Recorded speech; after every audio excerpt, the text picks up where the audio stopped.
So we're going to go through a couple of the steps for massage, actually a couple of the strokes. So you know that when you work with your client, you can do compression. Compression is sinking, get into your lunge and sink. So put your hands in here and sink down. Notice my shoulders are not going up, I'm not pushing, my elbows aren't coming out. I'm in my lunge stance, my arms are forward, and then you just sink. When you are in the low back region by the floating ribs and the lumbar, go lighter with this hand. So now that I'm coming down, I'm going to go lighter with this hand because I'm in the lumbar floating ribs region and I'm here by a bone, so I can be a little bit more assertive on the bone, but definitely very gentle here. You can use loose fist. For compression, another one you can do is where you bring your fingertips together and then compress. And you can do this at different speeds. You can come down and compress into the leg if you want, or you can go back into loose fist. You can have one hand loose fist, one hand palm, and just gently sink. This is called sustained, where you just kind of gently stay put. You can do more quickly. You can have rhythmic, where you kind of have a little bit of a rhythm to it. I don't use that often for Swedish or relaxation massage, generally more sports, but you can have that also. There is another type of compression called fiber spreading. That one is done usually with the drape down. So we've got PSIS here. She has underwear underneath, which is fine. I'm going to pin it here, bring the drape down, hold it, adjust my sheet, and tuck.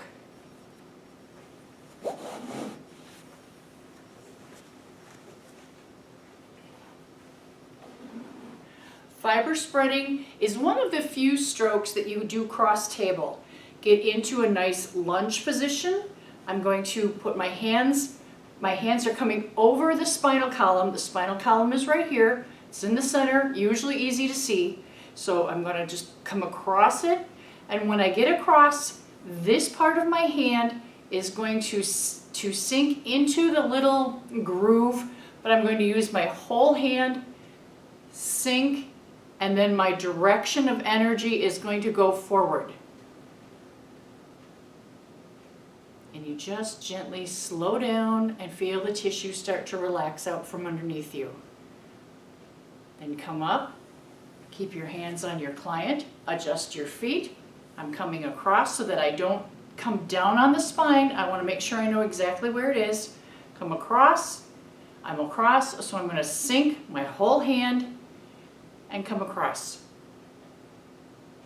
Now I am starting with this hand, my right hand, I'm starting to get a little bit into the breast tissue area. So I'm going to lift my fingers just a little bit. This hand is not in the breast tissue area, so this hand is nice and complete on the body. Relax, come across, and you can see little hand marks. Come across, gently sink, and my energy is going forward. And those are your compression strokes.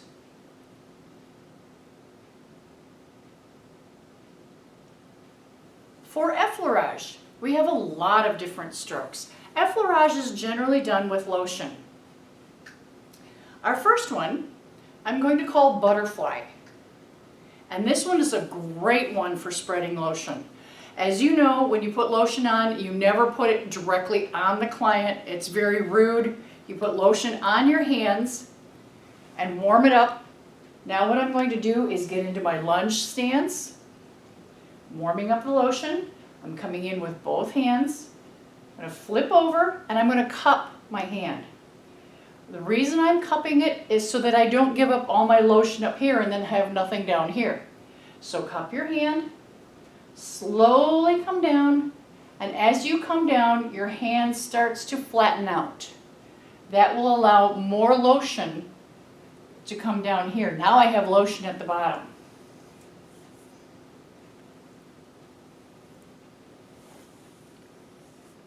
And so what you're doing is coming down, coming across. Your hands never go below the sheet. So you come down, sink, come across, bring your back leg out and lift, avoiding the breast tissue area.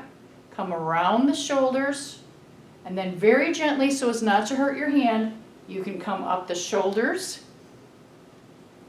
And I ran out of a little bit of lotion, so I'm going to come down again, come back up, come down, and now I want to gently come up the neck.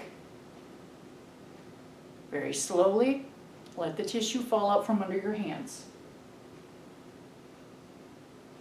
And then my last one, come down. So you're drawing a little picture of a butterfly. Here's the little bottom, here's the big wings, and then you come up, and then let your hands mold around the neck.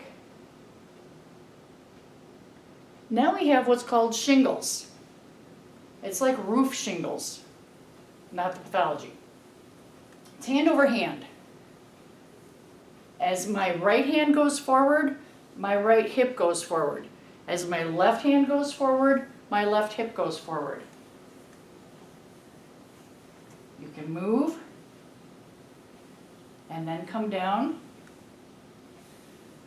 I will work on this side a little bit so that you can see if you need to adjust.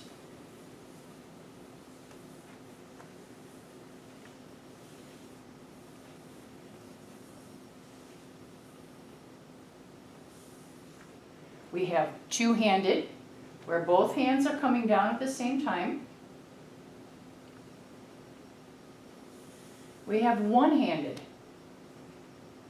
otherwise known as hand-on-hand.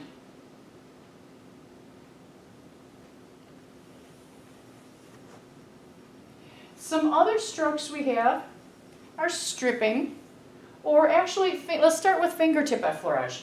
Fingertip effleurage, you always want to have braced fingers whenever you work with fingers. So these guys are going to work together, and I'm just going to use my fingers and slide down. This is a fingertip effleurage.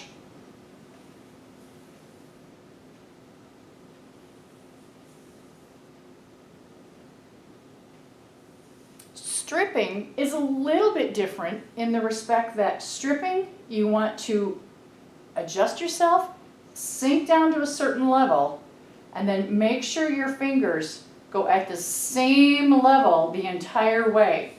You can do short little strips. You can do short little strips this way. You can do longer strips. You can do slow strips. You can do faster strips. You can do slow fingertip effleurage. You can do fast fingertip effleurage. And you can do medium. Medium fingertip is wonderful for palpation. What do I have going on underneath? You can do little thumb circles, thumb over thumb. There are some massage therapists who say never use your thumbs. And while I don't disagree with that in its entirety, you can use your thumbs providing you brace your fingers. If you ever use your thumb, brace it.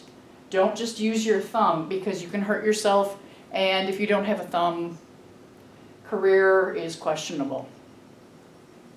Some of the other strokes we have are something called tree of life. Tree of life is a nerve stroke, a nerve or a feather stroke. It's very light. It's done with the backs of the fingertips, very lightly over the skin. And what you do is cut the back into three. So 1, 2, 3. So go up the first third and out. Come up the second third and out. Come up the last third and out. This actually came from Young Living Oils in their raindrop therapy. It's a great way to spread the oil on skin. Another stroke you can do would be loose fist, effleurage. Loose fist is great in low back, or you can go this way.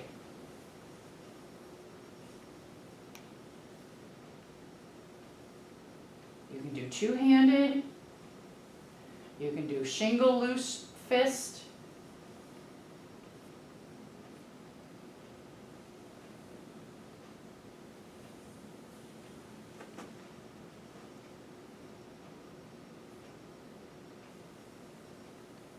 And if you like, you can finish off with a little butterfly. Okay, our next stroke is friction. Friction is a little bit different. Effleurage is where you glide over the skin. Friction is where you literally pin the skin to your fingers. So if I'm right here, my fingers are not going to move over the skin. I'm going to pin the skin and then work the tissue underneath. Get into your stance, usually lunge, put your hands together, relax. Make sure you're ready. This is exactly where I want to be. I have braced fingers. I'm going to sink into the area I want and then just work back and forth. This is called longitudinal because it's going along the long way of the muscle. So we have longitudinal this way. I could have longitudinal palmar. We can have cross fiber, which goes across the fiber. So come across, find your spot, and go in. Or you could be here gently on the shoulder. You can also have cross fiber palmar. You can also have circular palmar. My palm is stuck to her tissue.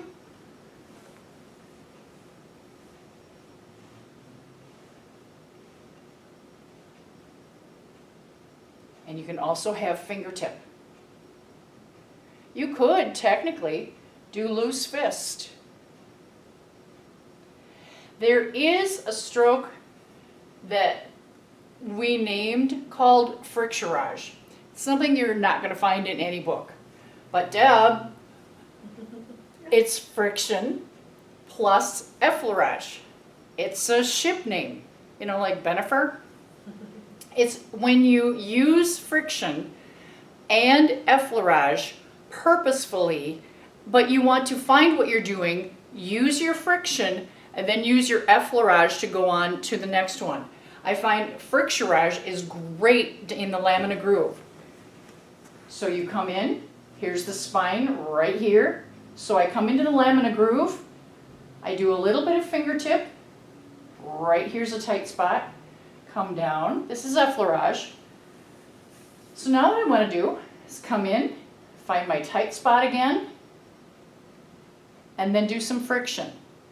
But I need to be cognizant of my time. I need to be aware of what I do and can do and can't do. So I'm going to move on to the next spot and do some friction. Move on to the next spot and do some friction. Move on to the next spot and do some friction. And then you can finish off with some effleurage. So that is Effleurage. You're not going to find it in any book. It's just fun. Okay, now we're going to do some Petrissage. Petrissage means to lift the tissue. You want to pull the tissue off the bone. Now that sounds awful. It really isn't, as long as you work within the range of the tissue and what it'll let you work. So one of the things you can do for Petrissage, is to lift, lift, lift. You can do ringing. This one, you want to actually get the tissue moving and pull it away from each other. Now I'm starting to get into breast tissue area, so you'll notice I do not bend my fingers around. I gently lift my fingers as I come off, and I don't bring them back on until I am about here. A good rule of thumb is to basically cut the body in half, and don't let your fingers go into the anterior half. Keep them back here. So Petrissage, lift with this hand, and as you're about to let it go, bring the other hand in and lift this before it sinks down. If I have to lift, lift, lift, lift, that's a lot of work. So come in, get your lifting, and pick it up. Just move it along. This is called cross table Petrissage.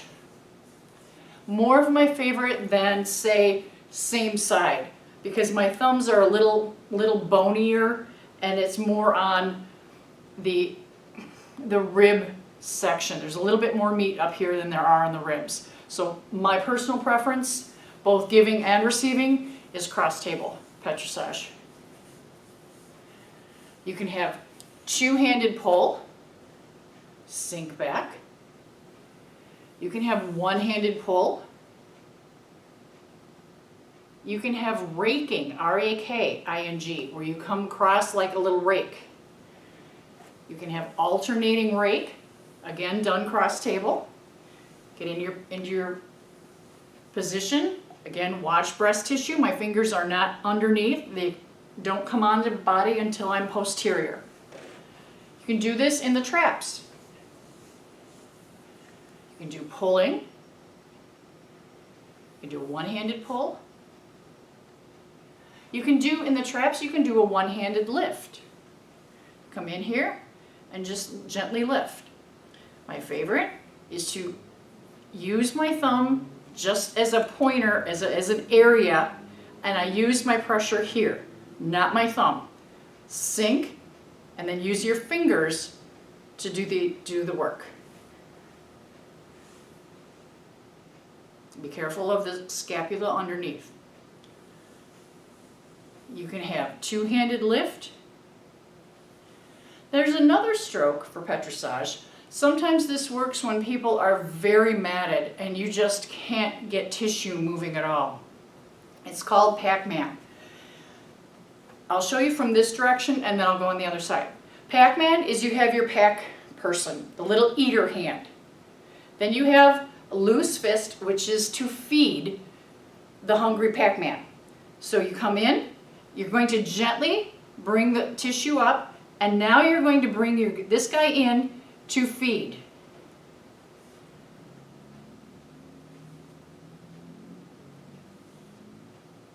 Personally, I don't like Pac-Man if someone has very bony ribs.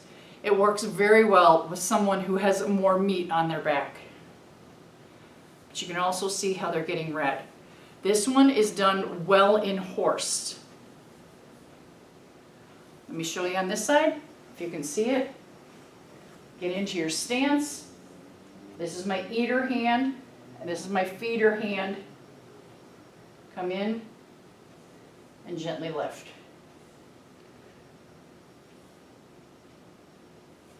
Don't be abusive with the tissue. Just let the tissue lift however it will.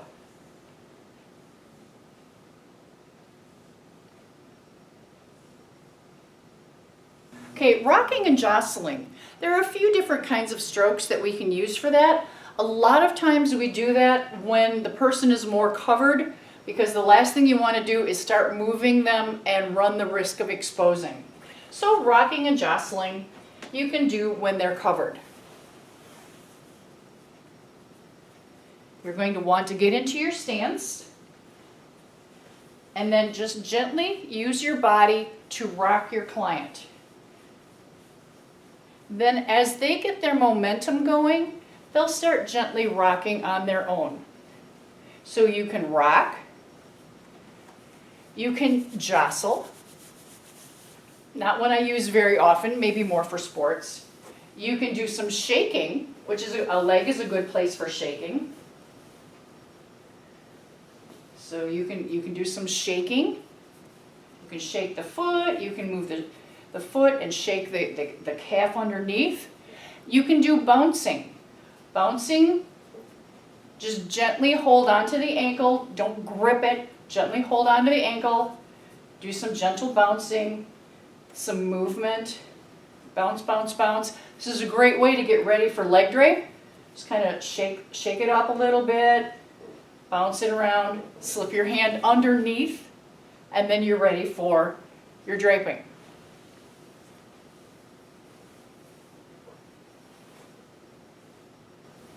Okay, the last stroke is called tapotement. Tapotement is tapping. It's also known as percussion. A lot of times you can get into your horse stance. You can do tapping. You can do pounding.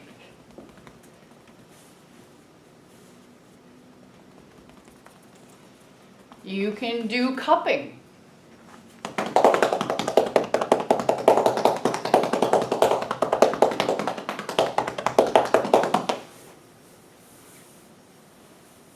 You can do hacking. Hacking is using the knife blade part of your hand, and you generally follow muscle direction. So hacking.